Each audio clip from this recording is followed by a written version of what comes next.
ओम नमः शिवाय।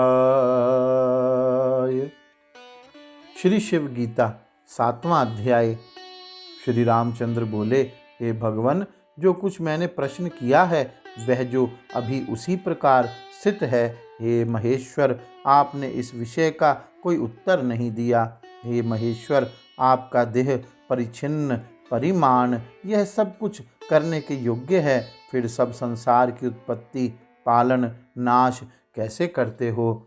इसी प्रकार अपने अपने अधिकार के पालन करने वाले सब देवता तुम्हारी देह में कैसे रहते हैं? और वे सब देवता और 14 भुवन ये सब मैं ही हूँ, ऐसा जो तुम कहते हो सो कैसे कहते हो? हे देव, आपसे उत्तर सुना परंतु संदेह नहीं जाता, कारण कि चित्त का निश्चय नहीं। इस संदेह को दूर करने में आप ही समर्थ हो। श्री भगवान बोले, सूक्ष्म वट के बीज में जिस प्रकार महान वट का वृक्ष सदा रहता है और उसी से वह वृक्ष निकल भी आता है, यदि ऐसा ना हो तो बताओ वह वृक्ष कहाँ से आता है? इसी प्रकार मेरे सूक्ष्म शरीर से सब भूतों का जन्म पालन और नाश होता है। जिस प्रकार बड़ा सेंधे का पिंड जल में डालने पर वह उसमें विलीन हो जाता है और फिर दिखाई नहीं देता, तथा उस जल को अग्नि में औटाने से वह पूर्ववत प्राप्त हो जाता है, अथवा जैसे प्रतिदिन सूर्य से प्रकाश उत्पन्न होता और संध्या के समय विलीन हो जाता है, इसी प्रकार मुझसे जगत उत्पन्न होकर विलीन हो जाता है। हे सुव्रत राम, इससे यह सभी कुछ मेरे से ही है। श्री रामचंद्र बोले, हे भगवन, आपने दृष्टांत से प्रतिपादन किया, परंतु जिस प्रकार दिशाओं के भ्रम वाले को उत्तरादि दिशाओं का भ्रम हो जाता है, इसी प्रकार मुझे भ्रम हो गया है, वह निवृत्त नहीं होता। मैं क्या करूं? श्री भगवान बोले, हे राम, जिस प्रकार यह चराचर जगत मुझ में वर्तमान है सो मैं तुमको दिखाता हूँ, परंतु तुम उसे देखने में समर्थ नहीं हो। इस कारण उसको देखने के लिए मैं तुम्हें दिव्य नेत्र देता हूँ। उन नेत्रों से भय त्याग कर तुम मेरा दिव्य स्वरूप देखो। मेरे अनुग्रह के बिना मनुष्य व देवता भी इस मेरे तेज स्वरूप को इन चरम चक्षुओं से नहीं देख सकते। सूत जी बोले, ऐसा कहकर शिवजी ने रामचंद्र को दिव्य नेत्र दिए और पाताल के समान बड़ा विस्तृत मुख रामचंद्र को दिखाया। करोड़ों बिजलियों के समान प्रकाशमान अतिशय भयदायक और भयंकर उस रूप को देखते ही रामचंद्र जंघाओं के बल से पृथ्वी पर बैठ गए। प्रणाम और दंडवत करके शिवजी को बार बार प्रसन्न करने लगे। फिर महाबली रामचंद्र उठकर जब तक देखते हैं तब तक त्रिपुरघाती शिवजी के मुख में करोड़ों ब्रह्मांड प्रलय काल की अग्नि में व्याप्त होकर चटका पक्षी के पंखों के समान दिखे। सुमेरु, मंदरांचल, विंध्याचल आदि पर्वत, 7 समुद्र, चंद्र, सूर्य आदि पंचभूत और शिवजी के साथ आए सब देवताओं को देखा। रामचंद्र ने इस प्रकार वन, बड़े बड़े सर्प, 14 भुवन तथा प्रत्येक ब्रह्मांड को देखा। उन्हीं में पूर्व काल में हुआ देवता और असुरों का संग्राम भी देखा। विष्णु के 10 अवतार और उनके कार्यों को भी देखा।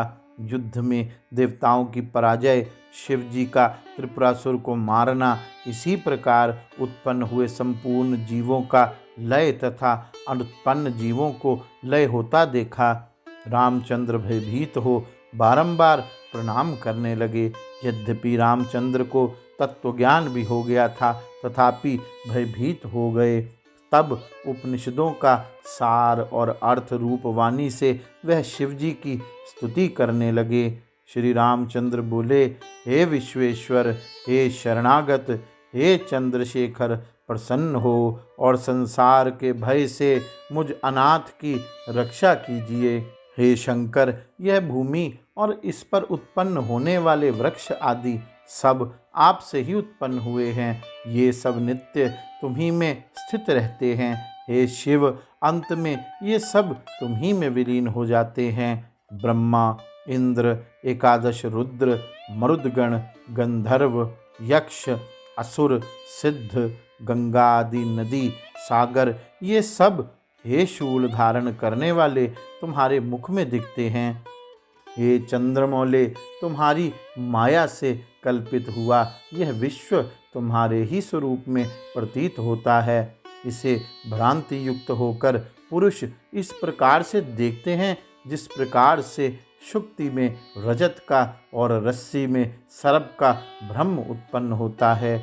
आप अपने तेज से सब जगत व्याप्त और प्रकाश करते हो। हे देव देव, आपके प्रकाश के बिना तो यह जगत क्षण मात्र में अदृश्य हो जाए। जो पदार्थ थोड़े आश्रय वाला है वह बड़े पदार्थ को धारण करने में समर्थ नहीं होता। जिस प्रकार एक अणु विंध्याचल को धारण नहीं कर सकता और तुम्हारे मुख मात्र में यह सब जगत दिखता है, यह सब आपकी माया है, वास्तविक नहीं, ऐसा मुझे निश्चय है। जिस प्रकार से रज्जु में सर्प की भ्रांति भयदायक होती है, यद्यपि यहाँ वास्तव में सर्प उत्पन्न नहीं होता और भ्रम के नाश होने पर सर्प का नाश भी नहीं होता, परंतु यह भय देने वाला होता है। इसी प्रकार तुम्हारी माया से जिसको अस्तित्व प्राप्त हुआ है, ऐसा यह जगत मिथ्या भ्रांति के कार्य को सत्य उत्पन्न करता है।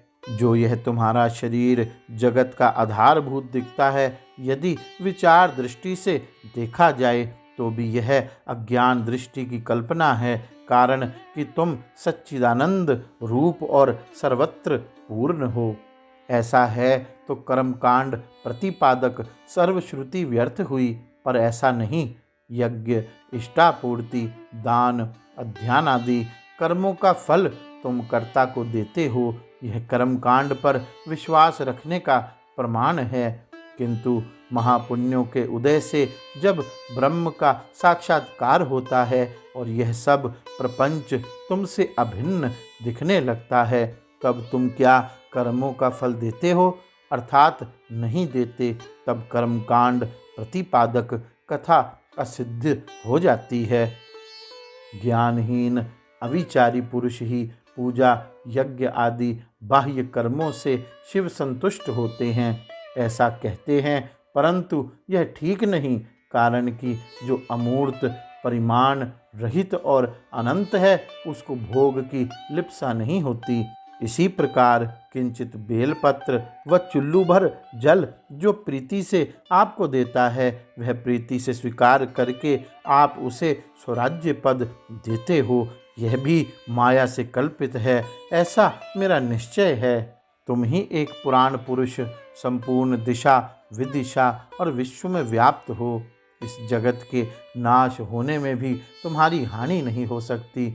जिस प्रकार घट के नाश होने से घट में व्याप्त आकाश की हानि नहीं हो सकती, जिस प्रकार आकाश में एक ही सूर्य का बिंब जल भरे हुए छोटे पात्रों में अनेक प्रकार का दिखाई देता है, इसी प्रकार आप एक होते हुए भी सबके अंतःकरण में अनेक रूप से विराजते हैं।